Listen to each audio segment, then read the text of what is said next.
नमस्कार दोस्तों, मैं हूँ राम रघुवंशी। आप देख रहे हैं अपना प्लेनेट। दोस्तों, आज के इस वीडियो में हम बात करने वाले हैं यूपीएससी और एमपीपीएससी में एथिक्स पेपर के अंतर्गत आने वाले एक इम्पॉर्टेंट टॉपिक सांख्य दर्शन के बारे में। दोस्तों, सांख्य दर्शन भारतीय षट दर्शन के अंतर्गत आने वाला एक दर्शन है। भारतीय दर्शन में षट दर्शन है और षट दर्शन के अंतर्गत 6 दर्शन आते हैं। उनमें से पहला दर्शन है सांख्य दर्शन, जिसके बारे में आज के इस वीडियो में हम बात करने वाले हैं। चलिए शुरू करते हैं। दोस्तों, सांख्य दर्शन को पढ़ने से पहले सांख्य दर्शन की कुछ प्रारंभिक जानकारी हम एक बार देख लेते हैं। सांख्य दर्शन भारत का सबसे प्राचीनतम दर्शन है। मतलब अगर इंडियन फिलॉसफी के बारे में अगर पूछा जाए कि सबसे पुराना दर्शन कौन सा है, तो हम कहेंगे सांख्य दर्शन सबसे पुराना दर्शन है। और यह अनीश्वरवादी भी है। मतलब यह नोशन ऑफ गॉड को क्या करता है, डिनाय करता है। यह ईश्वर के अस्तित्व को स्वीकारता नहीं है, इसलिए हम इसे अनीश्वरवादी कह रहे हैं। दूसरी ओर यह एक आस्तिक दर्शन है। आस्तिक दर्शन है मतलब यह वेदों की प्रामाणिकता को स्वीकारता है। दोस्तों, दर्शन में वे सभी विचारधारा जो वेदों को प्रामाणिक ग्रंथ मानती है, हम उसे आस्तिक कहते हैं। और ऐसी विचारधारा जो ईश्वर को नहीं मानती है वो अनीश्वरवादी, और ईश्वर को मानती है उसे ईश्वरवादी कहा जाता है। इसीलिए सांख्य दर्शन अनीश्वरवादी होते हुए भी आस्तिक है। मतलब सांख्य दर्शन का ईश्वर पर विश्वास नहीं है, लेकिन वेदों पर विश्वास है। और यह एक द्वैतवादी दर्शन है। मतलब इसमें 2 एलिमेंट्स मेजरली माने गए हैं, प्रकृति और पुरुष। सांख्य दर्शन के प्रस्तुत करता है कपिल मुनि, जिन्होंने 700 BC में सांख्य दर्शन प्रस्तुत किया। कपिल मुनि को विष्णु भगवान का अवतार माना जाता है और गीता में श्री कृष्णा ने इन्हें मनुष्यों में श्रेष्ठ मनुष्य माना है। दोस्तों, कपिल मुनि ने सांख्य दर्शन प्रस्तुत किया, जिसका प्रमुख आधार है सत्कार्यवाद का सिद्धांत, जिसके बारे में आगे हम डिस्कस करेंगे। और इन्होंने सांख्य दर्शन में इस जगत की उत्पत्ति के लिए टोटल 25 तत्वों को जिम्मेदार माना है, जिनके बारे में भी आगे की स्लाइड में हम बात करेंगे। अब हम बात करते हैं कि सांख्य का आखिरकार अर्थ क्या होता है। सांख्य के अर्थ की अगर हम बात करें तो सांख्य का जो शाब्दिक अर्थ है वो होता है संख्या। लेकिन दर्शन में अगर हम बात करें तो सांख्य का अर्थ होता है सम्यक ज्ञानम स अस्ति यत्र तत् सांख्यम। मतलब ऐसा ज्ञान जो सम्यक होता है वही सांख्य होता है। और सम्यक ज्ञान का मतलब होता है सटीक ज्ञान, इंग्लिश में बोलते हैं ट्रू नॉलेज। तो ट्रू नॉलेज जो है वही सांख्य है। ये सांख्य दर्शन का मतलब निकाला जा सकता है। यही सारी बातें इंग्लिश में भी है। चलिए एक बार देख लेते हैं ताकि आपका रिवीजन भी हो जाए। सांख्य दर्शन ओल्डेस्ट इंडियन फिलॉसफी है और जो रिजेक्ट करता है नोशन ऑफ गॉड को। मतलब कैसा है, अनीश्वरवादी है भाई, ईश्वर के अस्तित्व को स्वीकारता नहीं है। लेकिन साथ ही साथ कैसा है, थीस्टिक है। मतलब कैसा है, आस्तिक दर्शन है, क्योंकि यह वेदों में क्या रखता है, बिलीव रखता है। इसके अलावा डुअलिस्टिक है, क्योंकि इसमें प्रकृति और पुरुष की बात की गई है। और इसके प्रेजेंटर हैं कपिल मुनि, जिन्होंने 700 BC में सांख्य दर्शन प्रस्तुत किया था, जिन्हें इनकारनेशन ऑफ गॉड विष्णु माना जाता है। और गीता में श्री कृष्णा ने उनको बेस्ट ह्यूमन एमंग ह्यूमंस कहा है, मनुष्यों में श्रेष्ठ कहा है। और इनका जो बेसिक प्रिंसिपल है वो सत्कार्यवाद कहलाता है। टोटल एलिमेंट्स इन्होंने 25 बताए और मीनिंग ऑफ सांख्य बताया है सम्यक ज्ञाना। चलिए अब आगे की बात करते हैं। दोस्तों, जब भी हम दर्शन पढ़ते हैं तो हम उस दर्शन से जुड़ी हुई आचार परंपरा पर जरूर नज़र डाल लेते हैं, क्योंकि आचार्य परंपरा से ही हमें समझ में आता है कि आज के समय में हम जो नॉलेज ले रहे हैं ये नॉलेज आखिरकार हम तक कैसे पहुंचा। क्योंकि ये तो ईसा पूर्व पर बनाई गई फिलॉसफी है, तो इसी को हम यहाँ पर पढ़ने और समझने की कोशिश कर रहे हैं। सांख्य दर्शन की आचार्य परंपरा शुरू होती है कपिल मुनि से। कपिल मुनि ने जो किताब लिखी थी उसका नाम था संख्या प्रवचन सूत्र। और कपिल मुनि का उल्लेख हमें ऋग्वेद में, महाभारत में और भागवत पुराण में देखने को मिलता है। कपिल मुनि से नॉलेज आसुरी तक पहुंचा, आसुरी से पंच सिख तक पहुंचा और पंच सिख से नॉलेज पहुंचा ईश्वर कृष्ण तक। और ईश्वर कृष्ण ने किताब लिखी सांख्य करिका। और इसी सांख्य करिका से आज हम सांख्य दर्शन के बारे में बात कर पा रहे हैं। मतलब आज अगर हमसे पूछा जाए कि सांख्य दर्शन का प्राइमरी सोर्सेस क्या है, तो सांख्य करिका वो प्राइमरी सोर्सेस है जहाँ हमें सांख्य की सारी ऑथेंटिक जानकारी मिल सकती है। चलिए, तो ये थी आचार्य परंपरा। सबसे पहले हमने देखा कपिल मुनि, फिर हमने देखा आसुरी, फिर हमने देखा पंचसिक, फिर हमने देखा ईश्वर कृष्णा कापी। चलिए, तो जैसे आचार ट्रेडिशन से हमें नॉलेज हो जाता है कि भाई क्या रियल सोर्सेस हैं, वैसे ही जब भी कोई एक नया दर्शन आता है तो इस दर्शन के पीछे एक समस्या जरूर होती है, क्योंकि हर एक नई व्यवस्था तब पैदा होगी जब उसे पिछली आ रही पुरानी व्यवस्था से कोई ना कोई समस्या हो। यही बात दर्शन पर भी लागू होती है। तो कपिल मुनि को जरूर पहले से आ रही बातों से कुछ समस्या रही होगी, इसलिए उन्होंने अपना नया दर्शन प्रस्तुत किया जिसको हम सांख्य के नाम से जानते हैं। वो समस्या क्या थी, आइए इस पर भी नज़र डाल लेते हैं। पहली समस्या ये थी कपिल मुनि की। कपिल मुनि का कहना था कि ब्रह्मांड का निमित्त कारण ईश्वर है, तो फिर उपादान कारण क्या है। सरल शब्दों में कहें तो कपिल मुनि ये कहना चाह रहे हैं कि अगर इस यूनिवर्स को, इस ब्रह्मांड को अगर ईश्वर ने बनाया है तो वो पदार्थ क्या है, वो मैटर क्या है जिससे इसे बनाया गया है। इनका पहला सवाल था। और कुछ लोग तो ये भी कहते हैं कि भाई गॉड ही इस यूनिवर्स को बनाने वाला है और गॉड से ही यूनिवर्स बना है। तो जो लोग इस प्रकार की विचारधारा रखते हैं उनके लिए यहाँ पर कपिल मुनि कह रहे हैं कि अगर निमित्त कारण और उपादान कारण दोनों ही ईश्वर है, मतलब ईश्वर ने ही इस दुनिया को बनाया और ईश्वर से ही ये दुनिया बनी है, तो फिर इस दुनिया में सफरिंग क्यों है, दुख क्यों है। ईश्वर की बनी हुई चीज़ों में दुख कैसे हो सकता है, वो तो सुख होना चाहिए। यहाँ पर दो शब्द आ रहे हैं, उपादान कारण और निमित्त कारण। उपादान कारण वो कारण होता है जिससे कोई भी वस्तु बनती है, हम इसको मटेरियल कॉज बोलते हैं इंग्लिश में, ये मटेरियल होता है। और निमित्त कारण का मतलब होता है एफिशिएंट कॉज। एफिशिएंट कॉज का मतलब होता है जो बनाने वाला है। जैसे हमने इसको आगे हम समझेंगे कि भाई हमें एक मिट्टी का घड़ा बनाना चाह रहे हैं, तो मिट्टी से घड़ा बनेगा और इस घड़े को बनाया है किसने, कुम्हार ने बनाया है। तो भाई इस घड़ा जो है ये एक कार्य है और इस कार्य का जो मटेरियल है वो मिट्टी है, तो ये हो गया इसका उपादान कारण। और इसे बनाया किसने है, कुम्हार ने, जो हो गया इसका निमित्त कारण। तो दो प्रश्न थे कपिल मुनि को। कपिल मुनि कह रहे हैं कि अगर ईश्वर ने बनाया है तो किससे बनाया, और अगर ईश्वर ने बनाया और ईश्वर से ही चीज़ें बनी है तो फिर इस जगत में दुख कहाँ से आया या दुख क्यों है। चलिए, अब इसी बात को इंग्लिश में एक बार देख लेते हैं। अगर हम आचार्य ट्रेडिशन की बात करें तो सबसे पहले कपिल मुनि आए, उसके बाद आसुरी आए, आसुरी के बाद पंचसिक आए, और फिर आए ईश्वर कृष्णा। और ईश्वर कृष्ण की सांख्य करिका से ही हमें नॉलेज मिलता है। अगर हम मेजर प्रॉब्लम्स की बात करें तो वो वही बातें कर रहे हैं जो अभी हमने दोहराई है। चलिए, अब बात हम करते हैं कि भाई ये जो कपिल मुनि के द्वारा सांख्य दर्शन दिया गया था, इसका सिद्धांत क्या है, इसका बेसिस क्या है। और शुरुआत में परिचय में हमने बात किया था कि सांख्य दर्शन का मुख्य आधार सत्कार्यवाद का सिद्धांत है। क्या होता है सत्कार्यवाद का सिद्धांत, चलिए इस पर बात करते हैं।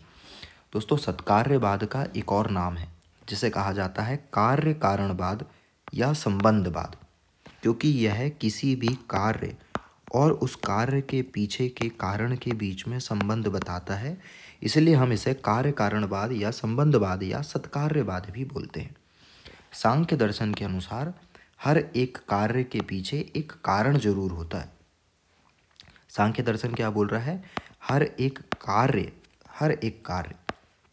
के पीछे, है ना, हर एक कार्य के पीछे हमें क्या देखने को मिलेगा, कार्य के पीछे देखने को मिलेगा हमें एक कारण।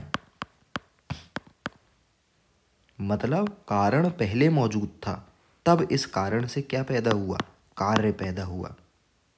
ठीक है, यही सत्कार्यवाद की मेन फिलॉसफी है। मतलब यह सत्कार्यवाद कार्य और कारण के बीच के संबंध को बताता है। और क्या संबंध बताता है, संबंध ये बताता है कि कोई भी काम के पहले उसका कारण पहले से उपस्थित होता है, मतलब कार्य के पहले उसका कारण उपस्थित होता है। एग्जाम्पल से समझते हैं, जैसे अभी हमने देखा था कि घड़ा जो है वो एक कार्य है, तो उसका जो कारण है, उसका कारण था मिट्टी, वो पहले से मौजूद थी। अगर हम कोई पेड़ देख रहे हैं, पेड़ एक कार्य है, तो फिर बीज जो है वो उसका कारण है, वो पहले से मौजूद है। हमने दही देखा, दही एक कार्य है, तो दही बनने का जो कारण था वो दूध था, तो दूध जो है वो पहले से मौजूद है ना। हम एक पुत्र को देख रहे हैं, पुत्र का कारण पिता जो पहले से मौजूद है। तो इसी तरीके से यहाँ पर कपिल मुनि समझाने की कोशिश कर रहे हैं कि कोई भी कार्य अपने आप नहीं आता है, कार्य के पीछे एक कारण होता है जो कार्य के होने से पहले उपस्थित होता है। अगर कारण नहीं रहेगा तो कार्य कभी नहीं हो सकता। मतलब कुछ होना चाहिए और उसी कुछ से ही आप एक नया कुछ बना सकते हो। मतलब समथिंग से ही क्या बनने वाला है, समथिंग बनने वाला है। समथिंग से ही क्या बनेगा, समथिंग। ऐसा नहीं हो सकता कि कोई कारण ना हो और बिना कारण के एक कार्य बन जाए। मतलब ऐसा कभी नहीं होगा कि नथिंग से क्या बन जाए, समथिंग बन जाए। और यही सत्कार्यवाद की थ्योरी है जो कि यहाँ पर लिखी हुई है। चलिए अब इसे हम हमारी इस पीडीएफ में समझते हैं कि भाई सत्कार्यवाद को कार्य कारणवाद इसलिए बोलते हैं क्योंकि यह कार्य और कारण के बीच में संबंध बताता है। और ये संबंध सांख्य दर्शन के अनुसार क्या है, हर कार्य के लिए एक कारण मौजूद होता है और कार्य और कारण दो अलग अलग घटक है जिससे नई रचना पैदा होती है। इसी को सत्कार्यवाद कहा जाता है। मतलब सत्कार्य से ही सत्कार्य आएगा। मतलब अगर आपके पास पहले से एक सर्कल है तो ही आप उससे एक छोटा सर्कल या एक दो छोटे सर्कल बना सकते हैं। ऐसा नहीं हो सकता कि आपके पास गोला ना हो, इसकी वजह आपके पास एक स्क्वायर हो और आप उससे आप सर्कल बना सकें। असत्कार्य से कभी सत्कार्य नहीं हो सकता, हमेशा सत्कार्य से ही सत्कार्य होगा। यही सत्कार्यवाद है। सरल शब्दों में कहें तो कार्य होने से पहले कारण मौजूद होता है और उसी कारण की वजह से कुछ ना कुछ बनता है। अगर कारण नहीं है यानी कुछ नहीं है तो उससे कुछ नहीं बन सकता है। जैसे कि दही बनने से पहले दूध था, घड़ा बनने से पहले मिट्टी थी। तो जितने भी कार्य हमें दिख रहे हैं उन कार्य के पहले क्या मौजूद थे, कारण मौजूद थे। इंग्लिश में कहे तो nothing can not be made something. जैसे before curd was made milk was presented, है ना, बिल्कुल वैसे ही। तो अगर हम कंक्लूजन दें तो a new circle can be made only from circle, a rectangle can not be made from a circle. भाई अगर आपके पास सर्कल है ना तो आप उससे सर्कल बना सकते हो, चाहे 2 छोटे बना दो, 3 छोटे बना दो। लेकिन मैं कहूँ कि भाई इस सर्कल से आप एक रेक्टेंगल बना दो तो ये पॉसिबल नहीं है, क्योंकि समथिंग से ही समथिंग बनता है। ये कपिल मुनि ने समझाया था और इसी थ्योरी को हम सत्कार्यवाद कहते हैं। ठीक है, अब आगे की हम बात करते हैं। अब इस सत्कार्यवाद या कार्य कारणवाद की स्थितियाँ होती है और इसकी 2 स्थिति है। क्या होता है सत्कार्यवाद या कार्य कारणवाद कि भाई कार्य से पहले क्या मौजूद होता है, कारण मौजूद होता है। और इसकी 2 स्थिति है। पहली स्थिति ये है कि कार्य और कारण दोनों उपस्थित हों और दूसरी स्थिति ये है कि दोनों में से कोई एक उपस्थित हो। कार्य उपस्थित है लेकिन कारण उपस्थित नहीं है। एग्जाम्पल देखते हैं। पहली स्थिति में हमने देखा था कि भाई दोनों उपस्थित होने चाहिए। मतलब जैसे हमारे सामने एक घड़ा रखा है तो घड़ा क्या है, एक कार्य है और दिख रहा है कि किससे बना है, मिट्टी से बना है। मतलब कार्य भी आपके सामने है और कारण भी आपके सामने है। लेकिन कई बार क्या होता है, सिर्फ कार्य आपके सामने होता है और कारण आपके सामने उपस्थित नहीं होता है। जैसे जगत, मतलब ये यूनिवर्स जो है वो एक कार्य है लेकिन इसका कारण क्या है ये हमारे सामने मौजूद नहीं है या हम इसे देख नहीं पा रहे हैं। और यही इस सत्कार्यवाद की क्या है, दूसरी स्थिति है। और यही कपिल मुनि का क्वेश्चन भी था, जो उनकी समस्या थी वो यहीं से शुरू हुई थी। चलिए इंग्लिश में देख लेते हैं। कार्य कारणवाद की 2 कंडीशंस हो सकती है। ठीक है, first both cause and effect are present and second the effect is present but the cause is not present. Example भी हमने देखा था कि the picture is the effect और function and the clay is the cause, और दोनों available है। दूसरे में हमने देखा था कि भाई कोई एक होगा, जैसे world is the effect but no cause present there.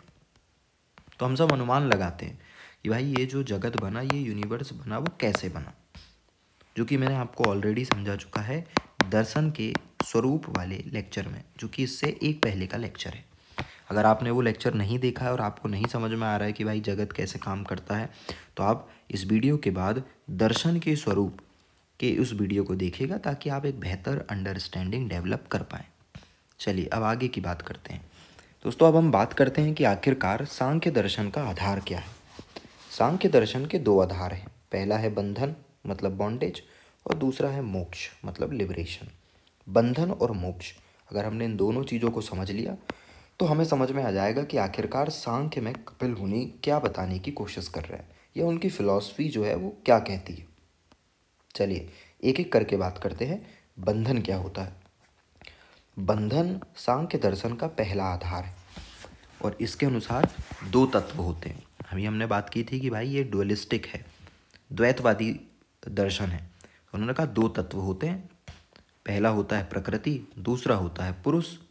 और जब ये आपस में बंधन में बंध जाते हैं तो इससे दुख उत्पन्न होता है। और ये दुख क्या है? ये वही कपिल मुनि की समस्या है। उन्होंने कहा था कि अगर सब कुछ ईश्वर है और ईश्वर से ही सब कुछ बना है तो फिर ये दुख कहाँ से आया भाई? वही बताने की वो कोशिश कर रहा है। उन्होंने अपनी खुद की समस्या को अपनी ही फिलॉसफी में सिद्ध करने की कोशिश की है बंधन के द्वारा। उन्होंने कहा दुख आया है बंधन से, और बंधन कहाँ से आया? प्रकृति और पुरुष के मिलने से। तो फिर अब हमें समझना पड़ेगा कि प्रकृति क्या होती है और पुरुष क्या होती है। चलिए दोस्तों, ये प्रकृति वो प्रकृति नहीं है जिसे आज हम नेचर बोलते हैं, और ये पुरुष वो पुरुष नहीं है जिसे आज हम मेल बोलते हैं। ये दोनों ही अलग चीज़ है जो आपको आने वाले कुछ ही मिनटों में समझ में आ जाएगा। प्रकृति क्या है? प्रकृति क्या है भाई? तो सांख्य दर्शन बोल रहा है कि प्रकृति ही सारा प्रपंच है। प्रपंच क्यों है?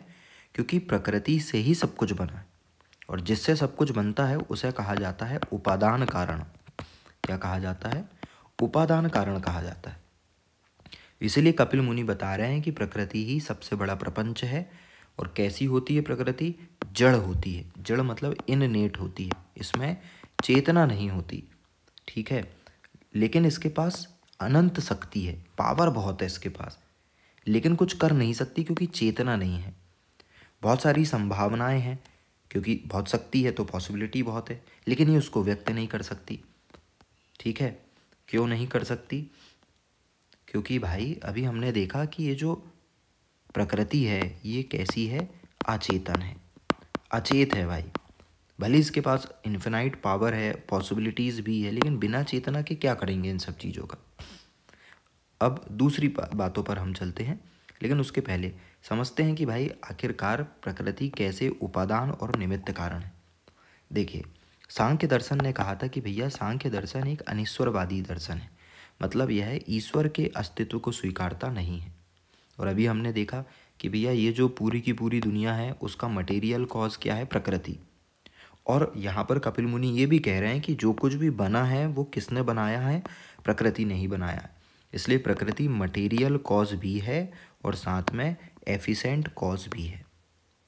और प्रकृति क्या होता है? तो उन्होंने कहा भैया प्रकृति थी प्रकृति, जो कार्य से पहले प्रकट हो जाता है वही प्रकृति है।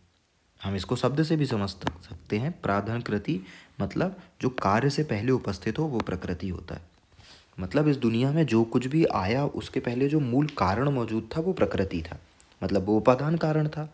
और जो कुछ भी नई नई चीज़ें बनी वो प्रकृति से बनी, क्योंकि प्रकृति के पास अनंत संभावनाएं मौजूद है, क्योंकि इसके पास अनंत शक्ति है। लेकिन हमने तो पढ़ा था कि भाई ये अचेतन होती है तो सब कुछ बना कैसे, आगे उस पर बात करेंगे। लेकिन इसके पहले और डिटेल में प्रकृति को समझते हैं।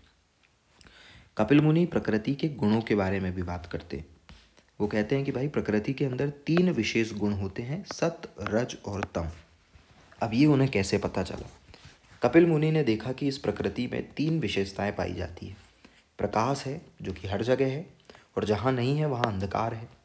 और प्रकाश और अंधकार की होने की ये जो अवस्था है वो क्यों हो रही है? क्योंकि यहाँ पर एक मोशन उपलब्ध है, गति मौजूद है। तो कपिल मुनि ने देखा कि भाई इस प्रकृति में 3 चीज़ें पाई जाती है।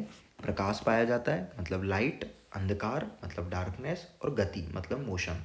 और इसी आधार पर उन्होंने इनको नाम दिया, प्रकाश को नाम दिया सत का, गति को नाम दिया रज का, और अंधकार को नाम दिया तम का। इसके साथ ही कपिल मुनि ने मनुष्य के 3 गुणों को भी बताया। उन्होंने मनुष्य का अध्ययन किया और बताया कि भैया मनुष्य 3 प्रकार की अवस्थाओं में हो सकते हैं। कुछ मनुष्य सुखी होते हैं, कुछ हमेशा दुखी होते हैं, और कुछ हमेशा आलसी होते हैं। और उन्होंने देखा कि प्रकृति के अंदर भी 3 गुण थे और मनुष्यों के अंदर भी 3 गुण हैं। तो उन्होंने इन तीनों को आपस में रिलेटेड कर दिया। उन्होंने कहा जो व्यक्ति सुखी होता है उसके अंदर प्रधान होता है प्रकाश, मतलब उसके अंदर सत्य ज़्यादा है। जो दुखी है उसके अंदर गति ज़्यादा है, मतलब रज ज़्यादा है। दुखी है वो गति है, वो इस दुनिया में प्राप्त करने और डिज़ायर के पीछे वो गतिमान है। और आलस्य मतलब उसके अंदर क्या है, तम है, तमस उसके अंदर भरा हुआ है। और इस प्रकार उन्होंने बताया कि भाई प्रकृति के अंदर कितने गुण पाए जाते हैं, 3 गुण, सत, रज और तम। चलिए अब हम आगे एक बार इंग्लिश में इस चीज़ को देख लेते हैं। बेसिस ऑफ सांख्य क्या था, 2 चीज़ें थी, बंधन मतलब बॉन्डेज, मोक्ष मतलब लिबरेशन। और बंधन क्या है, कपिल मुनि कह रहे थे कि bandhan is the first basis of Sankhya philosophy according to which the 2 elements nature and purusha या मैन वॉज बाउंडेड टूगेदर। और इसी के मिलने से क्या आया, सफ़र आया, मतलब दुख आया। चलिए प्रकृति क्या होती है, प्रकृति is the entire universe and in animate होती है भाई ये, और इसके पास इन्फिनाइट पावर होती है, इन्फिनाइट पॉसिबिलिटीज़ है, बट ये एक्सप्रेस नहीं कर सकती है। कब करेगी ये हम अभी आगे बात करेंगे। चलिए इसके अलावा प्रकृति क्या होती है, which is before the work that is called प्रकृति। इसकी प्रॉपर्टी क्या होती है, सत्य, रज और तम होती है। अब बात करते हैं पुरुष क्या है। कपिल मुनि का कहना है कि भाई पुरुष एक चेतना है, क्योंकि प्रकृति में चेतना नहीं है तो उनका एक दूसरा तत्व पाया जाता है जो पुरुष है, जिसमें क्या पाई जाती है, चेतना पाई जाती है। और यह नित्य होता है। नित्य का मतलब क्या है, नित्य का मतलब है जो सदैव होता हो। सदैव का मतलब यह है कि भाई जिसका ना आदि है और ना अंत है, जो हमेशा से मौजूद था वो सदैव होता है। तो पुरुष हमेशा से था और यह एक चेतना है। उत्पत्ति रहित है क्योंकि नहीं पता इसकी उत्पत्ति कैसे हुई है। और यह प्रकृति के 3 गुण सत, रज और तम से ऊपर है। कपिल मुनि ये भी कह रहे हैं कि पुरुष अपने आप में स्वतंत्र होता है। ये स्वतंत्र तो होता है लेकिन सक्रिय नहीं होता है। तो कैसे सक्रिय होगा, पुरुष सक्रिय तब होता है जब वह प्रकृति से मिल जाता है। यह सक्रिय तब होता है जब वह प्रकृति से मिल जाता है। मतलब जब प्रकृति और पुरुष आपस में मिलेंगे तो प्रकृति के अंदर चेतना आ जाएगी जो कि पहले से नहीं थी, और पुरुष के अंदर चेतना जो थी लेकिन सक्रियता नहीं थी, तो अब इसके अंदर सक्रियता आ जाएगी। और पुरुष के पास अनंत ऊर्जा है, प्रकृति के पास अनंत क्षमता है, तो ये दोनों मिलकर तरह तरह के अन्य तत्वों का निर्माण करेंगे। इन दोनों को हम आने वाले स्लाइड में कंपैरिजन से समझते हैं। यह है प्रकृति, ये है पुरुष। प्रकृति के अंदर चेतना नहीं थी, अनंत शक्ति थी, जबकि पुरुष के अंदर चेतना तो है लेकिन अनंत ऊर्जा है। प्रकृति सक्रिय होती है, पुरुष नेचर में निष्क्रिय होता है। पुरुष सक्रिय होता है तब जब वो जाकर प्रकृति से मिल जाता है। प्रकृति उपादान और निमित्त कारण है, जबकि पुरुष अकर्ता है, पुरुष ने कुछ नहीं किया है, यह केवल चेतना देने का काम करता है। प्रकृति स्थिर होती है जबकि पुरुष अस्थिर होता है। प्रकृति एक है जबकि पुरुष अनेक है, जितने जीव उतने पुरुष। तो इस प्रकार हमने कुल मिलाकर ये सीखा कि भाई बंधन क्या है। बंधन वो स्थिति है जब 2 चीज़ें आपस में मिल जाती है, और वो 2 चीज़ें क्या है, प्रकृति और पुरुष। प्रकृति के पास पॉसिबिलिटीज़, क्षमताएं अनंत है, और पुरुष के अंदर ऊर्जा अनंत है। और जब ये दोनों मिलते हैं तो मिलकर इनसे ही तमाम चीज़ें बनती है, बंधन बनता है, और वही दुख का कारण है। चलिए एक बार इंग्लिश में देख लेते हैं। पुरुष मतलब it is the consciousness which is eternal and without origin. और ये तीनों क्वालिटीज़ जो है ना नेचर की, उससे ऊपर की बात है। चलिए अब आगे की अब हम बात करते हैं कि भाई प्रकृति और पुरुष का मिलना और उससे जगत का मिलना ही क्या कहलाता है, द्वैतवाद कहलाता है। चलिए दोस्तों अब हम बात करते हैं सांख्य दर्शन के 25 तत्व। लेकिन उसके पहले एक इम्पॉर्टेंट बात आप जान लीजिए। इस सांख्य दर्शन की PDF आपको मिलेगी टेलीग्राम चैनल में, और टेलीग्राम चैनल है ram.x.notes।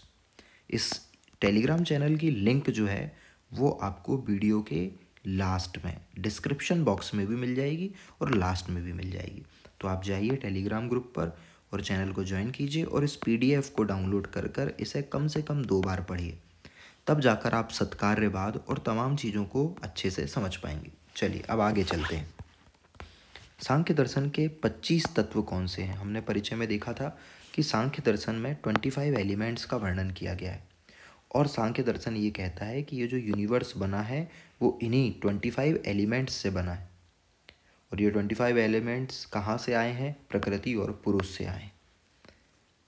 तो सांख्य दर्शन के अनुसार प्रकृति और पुरुष आपस में जुड़ जाते हैं, इनके बीच में बन जाता है बंधन। क्यों बनता है? क्योंकि भाई प्रकृति के पास क्षमता इन्फिनाइट है और पुरुष के पास ऊर्जा इन्फिनाइट है। प्रकृति एक्टिव फॉर्म में है, पुरुष जो है वो इनएक्टिव फॉर्म में है। प्रकृति जो है इसके अंदर कॉन्शियसनेस नहीं है, जबकि पुरुष के अंदर कॉन्शियसफुलनेस है। तो दोनों के अंदर एक दूसरे की पर्याप्त कमियां हैं। जब दोनों मिल जाते हैं तो एक दूसरे को कॉम्प्लीमेंट करते हैं और पूरक की तरह काम करते हैं। तो प्रकृति और पुरुष जब मिल जाते हैं तो उससे बनता है महत। महत यहाँ बुद्धि के लिए प्रयोग किया गया शब्द है, तो हम यहाँ बुद्धि नहीं बोलेंगे, हम बोलेंगे महत। लेकिन अंडरस्टैंड करेंगे कि महत का मतलब होता है बुद्धि। तो प्रकृति और पुरुष के बनने से तीसरा तत्व बना महत, और महत के बनने से निर्णय लेने, अनुभव करने जैसी क्षमताएं विकसित हुई। और जब ये क्षमताएं विकसित हुई तो निर्णय लेने, अनुभव लेने से क्या हुआ? अगले तत्व बने। और अगला तत्व क्या था? अहंकार। क्योंकि जैसे ही हमें अनुभव करने, सोचने समझने की क्षमता आई तो हमने क्लासिफिकेशन करना शुरू कर दिया और इससे बना अहंकार। और अहंकार से मैं की उत्पत्ति हुई। अब अहंकार दो प्रकार का होता है, सात्विक और तामसिक। तो सात्विक अहंकार से 11 प्रकार की इंद्रियां, मतलब 11 प्रकार के तत्व बने, और तामसिक से 10 प्रकार के तत्व बने। एक एक करके समझते हैं। सात्विक अहंकार से 11 इंद्रियां बनी, इसमें से 5 है ज्ञान इंद्रियां। ज्ञान इंद्रियां मतलब सेंस ऑर्गन, जिससे हमें किसी न किसी चीज़ के बारे में, किसी न किसी विषय के बारे में ज्ञान मिलता है, जैसे आँखों से, कान से, जीभ से, नाक से और त्वचा से। 5 है कर्म इंद्रियां। 5 कर्म इंद्रियां हैं जो कि काम करती है, जैसे वाणी, हाथ, पैर, गुदा और जननांग। और एक है उभय इंद्री, जो कि ज्ञान और कर्म इंद्री दोनों से मिलकर बनी है, जिसे हम कहते हैं मन। मन मतलब माइंड। और इस प्रकार ये 11 इंद्रियाएं किससे बनी है? सात्विक अहंकार से बनी है। वहीं दूसरी ओर तामसिक अहंकार से 10 तत्व बने। 5 बने हैं विषय, जिनको हम तन्मात्रा भी बोलते हैं, और 5 बने हैं महाभूत, जिसको हम पंच महाभूत बोलते हैं। 5 विषय क्या क्या थे? ये 5 विषय इन पांचों ज्ञान इंद्रियों को बंधन में बांधने के लिए बनाए गए। जैसे, तो इसको इस प्रकार देखिए कि भाई ये जो विषय है वो ज्ञान इंद्री को बांधने के लिए है ना। जैसे शब्द, तो शब्द का संबंध कान से है, तो कान के लिए शब्द बन गए। त्वचा के लिए बना था स्पर्श, आँखों के लिए बना रूप, जीभ के लिए बना रस और नाक के लिए बना गंध। और ये 5 विषयों के बनने से ही ज्ञान इंद्रियां आकर किससे जुड़ गई? इन विषयों से जुड़ गई। ठीक है। और बने पंच महाभूत। पंच महाभूत मतलब अग्नि, वायु, इसके अलावा आकाश, जल और पृथ्वी। और इन्हीं पंच महाभूतों से आगे चलकर क्या बना है? पूरा का पूरा जगत बना है। तो इस प्रकार ये 25 तत्व ऐसे हैं, इन 25 तत्वों से ही क्या बना है भाई? 25 तत्वों से ही पूरा का पूरा जगत बना है। चलिए अब आगे की हम बात करते हैं। दोस्तों, कुल मिलाकर सांख्य दर्शन ये कह रहा है कि प्रकृति जो है वो उपादान कारण भी है और निमित्त कारण भी है। पुरुष केवल चेतना है, पुरुष अकर्ता है, ये करता कुछ नहीं है, बस कॉन्शियसनेस देने का काम करता है। बाकी मटेरियल कॉज और एफिशिएंट कॉज दोनों ही क्या है? प्रकृति है। और इस प्रकार सांख्य दर्शन ईश्वर का क्या कर रहा है? खंडन कर रहा है। मतलब कैसा है? अनीश्वरवादी दर्शन है। अब दोस्तों, प्रकृति की 4 अवस्थाएं होती है। जब प्रकृति एक होती है तो उसे हम प्रकृति बोलते हैं। जब प्रकृति के अंदर 7 तत्व आ जाते हैं, जैसे कि महत आ गया, अहंकार आ गया, 5 तन्मात्राएं आ गई, तो फिर कुछ विकृति पैदा हो जाती है, तो इसे हम कहते हैं प्रकृति विकृति। तीसरी अवस्था ये है प्रकृति की कि 11 इंद्रियां बन जाए और पंच महाभूत बन जाए, तो विकृति आ जाती है। और जब पुरुष बचता है लास्ट में तो उसे अनुभव की स्थिति कहते हैं। तो इस प्रकार 4 स्थितियां हैं, प्रकृति, प्रकृति विकृति, विकृति और अनुभव।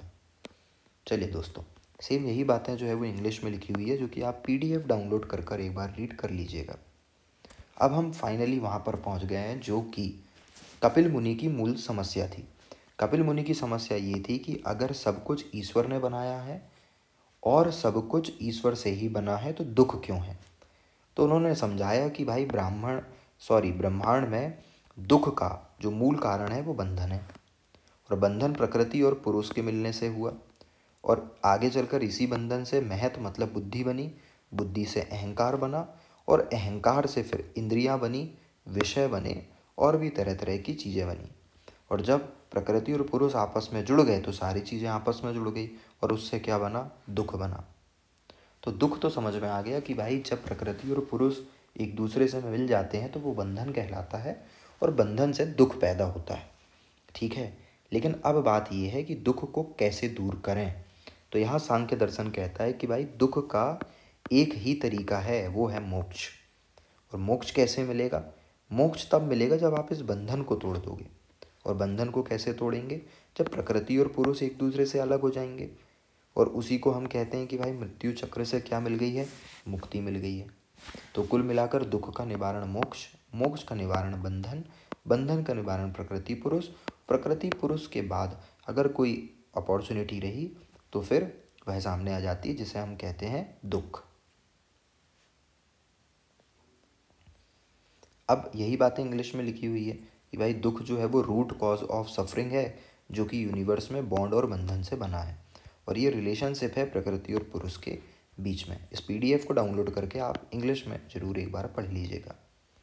अब सांख्य दर्शन दुख के भी प्रकार बता रहा है, और दुख के 3 प्रकार होते हैं।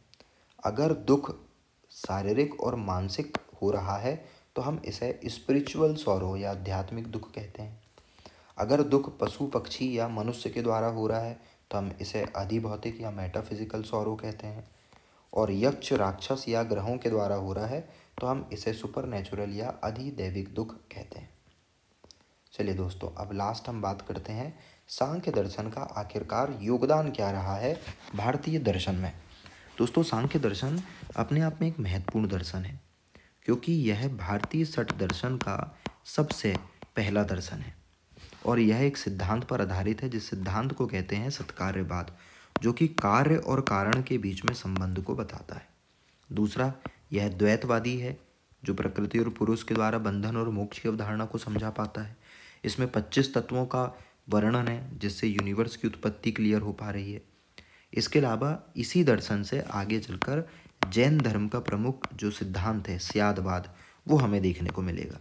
हम ये कह सकते हैं कि जैन धर्म का स्यादवाद इसी सांख्य दर्शन से प्रेरित है। इसके अलावा योगा, वेदांत, बौद्ध धर्म पर भी सांख्य दर्शन का हमें एक दीर्घकालिक प्रभाव देखने को मिलेगा।